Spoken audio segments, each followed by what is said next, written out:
Assalamualaikum warahmatullahi wabarakatuh. Selamat pagi anak-anak. Bertemu lagi dengan pembelajaran bahasa Indonesia bersama Miss Ika. Jadi materi minggu ini masih hampir sama dengan yang minggu lalu ya nak. Menyimpulkan informasi berdasarkan teks laporan pengamatan.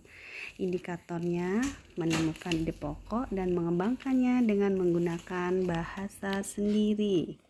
Sebelum memulai pembelajaran baru, misalkan mengingatkan materi kita minggu lalu. Minggu lalu kita sudah belajar tentang laporan pengamatan. Laporan pengamatan bersifat real atau nyata. Kemudian kita juga sudah belajar tentang ide pokok. Ide pokok adalah inti permasalahan dalam sebuah teks. Kemudian dalam sebuah paragraf, ide pokok yang ada di awal paragraf namanya paragraf deduktif. Kemudian ide pokok yang suatu paragraf yang ide pokoknya di akhir namanya paragraf induktif. Kemudian minggu ini kita masih belajar tentang ide pokok, tapi sekarang bagaimana kita akan mengembangkan ide pokok itu menjadi sebuah paragraf baru sesuai dengan bahasa kita sendiri. Oke, menemukan ide pokok pada halaman teks 24. Silakan dibuka bukunya halaman 24.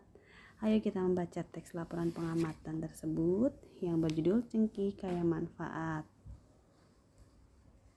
Lalu, kita akan bersama-sama membaca setiap paragraf pada teks laporan tersebut.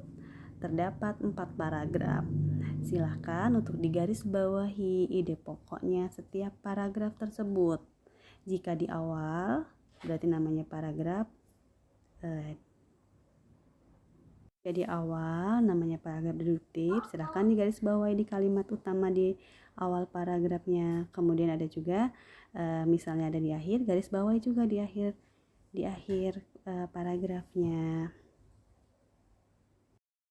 Nah, setelah kita menggarisbawahi, sekarang kita akan membuat sebuah paragraf baru yang intinya dari ide pokok tersebut kita jadikan satu menjadi satu paragraf.